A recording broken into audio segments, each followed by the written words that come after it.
Hello students, welcome to my channel. Today I am going to discuss about class and objects in Java. So class is nothing but it is a blueprint. Okay. So blueprint is nothing but you can assume it is a model. Okay. So class is a blueprint. It includes all your data. So we can say class is nothing but collection of variables and method. Okay, class is a blueprint which is a collection of variables and methods. So here variables are known as fields and functions are known as methods. Okay, we all know about variable. Variable is a storage space which is used to store value. For example, a is equals to 10. We can say a is a variable. Okay. Next one is method. Methods are nothing but subprograms which are used to perform specific task. Okay. So there are two types of methods. Those are predefined methods and user-defined methods. Okay. So class contain variables and methods. Okay.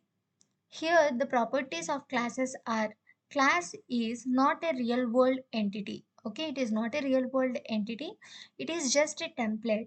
Okay, so it will hold classes and objects, and it is also blueprint or prototype from which objects are created. So by using objects, we can create, sorry, by using class, we can create objects. Okay, so objects are created by using class only. Okay, so here class does not occupy memory.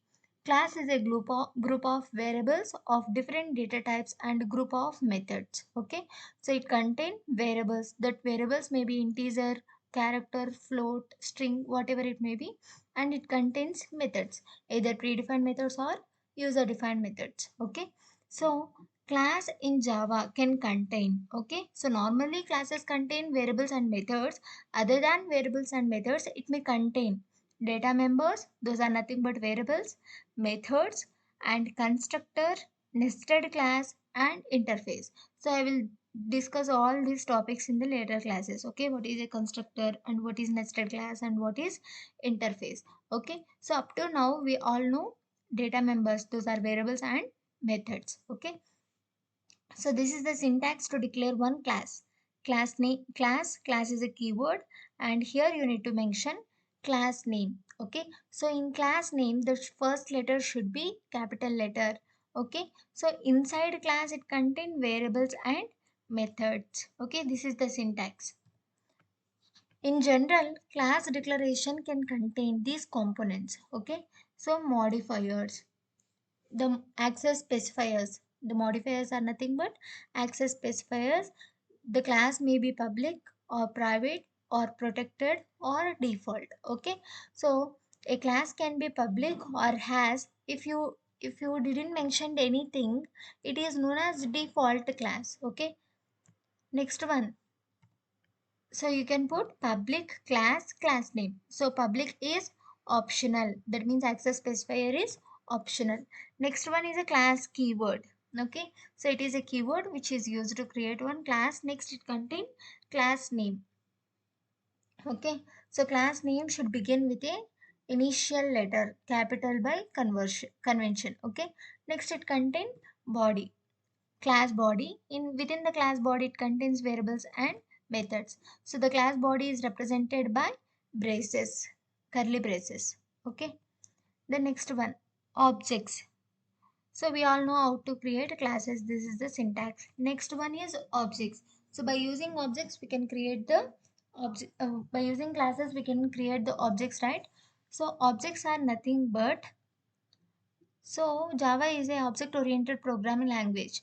Objects are nothing but real-life entities. Okay, so objects must contain some properties. Those properties are state, behavior, and identity. The term which contains state, behavior, and identity, we can say it as object. Okay, so any real world entity that contains state, behavior, and identity. So if it contain all these properties, we can say that is one object. Okay, so state is nothing but it represents the value of an object. Behavior represents the behavior functionality of object, and identity represents the unique ID. Okay, so see this example. For example, I am assuming pen is a object. Okay, I am taking pen is a object.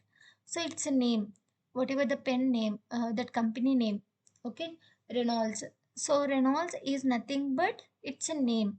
Okay, so you can assume it as identity because it contains unique ID. The name is unique ID. Okay, next color is white, so that is known as its a state. Okay, so what is the purpose of pen? What is the purpose of using pen? It is used to write, so writing is known as behavior. Okay, now pen is known as one object. So any real world entity, it contains state, behavior and identity. We can say it as object. Okay, let me explain the example program. Okay, so class name. So here class name is student 2. Okay, so within the class it contain variables and methods. So here I took two variables. One is ID and another one is name. I store some data.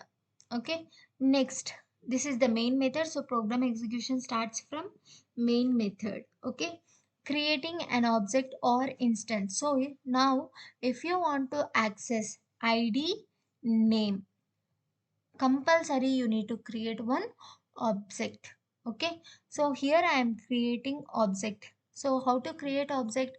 The syntax is class name object name is equals to new class name. So here I will write class name object name is equals to new class name.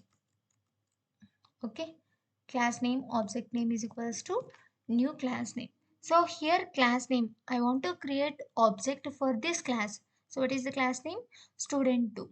Okay, student 2 object name is your wish. Okay, I took S1 is equals to new class name. So class name are both are same. So I created one object. Now by using this object I can access class members ID and name. So if you want to access class members, compulsory you need to use object along with dot.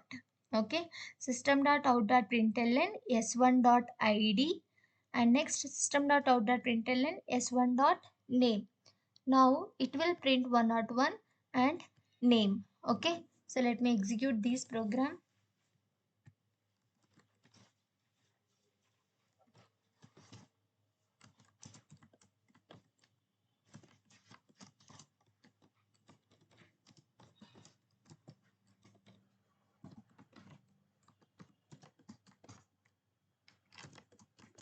Class name is also same. Yes, it will print name and ID. Okay, now I want to create one more object for the same class. Okay, let me copy this. Now I am creating one more object. This object name is s2.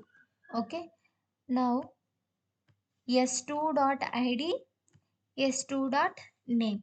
Okay, once again we need to execute this program. Compile, next run. So if you observe, it will display two times. Why? Because so first ID and name for S1 object, second ID and name for S2 object. So here class is 1, but you can create n number of objects. For one class you can create n number of objects. You can use code reusability. Okay, so here we declared once, but we are using these n number of times by using objects. Okay, so I hope it is clear. If you have any doubts regarding to this video, please comment me in the comment section. For more videos, please do subscribe my channel. Thank you.